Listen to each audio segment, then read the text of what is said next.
Klausies, vai tev ir piekdienas sajūta? Šodien? Nu, vispār.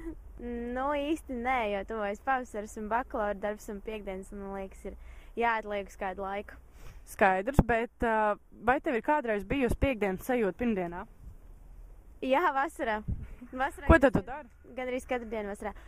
Neko, atpūšos mājās, vai nu ar draugiem kaut kur pie jūras, vai mājās, skatos televizoru, tāpatās. Vienkārši atpūties. Tieši tā, atpūšos. Skaidrs, labi. Un saki, lūdzu, ar ko tev šķiet, kāpēc piekdienas ir tā sajūta labāk par citu dienu sajūtām?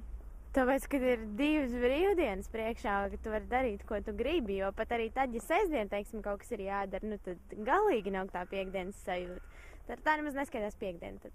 Nu jā, mēs esam šeit saistībā ar tādu kā misiju. Mēs vēlamies ieviest to piekdienas sajūtu arī pirmdienās cilvēkiem. Ko tu par to saki?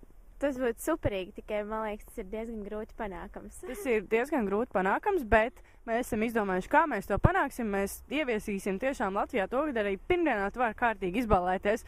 Kā mēs to izdarīsim? Mēs 21. martā rīkojam ballīti Mērhausā. Tad varbūt, vai tu esi droši, skaista un brīnišķīgi aicināta, un tad varbūt tiekamies tur. Jā, es domāju, ka jā.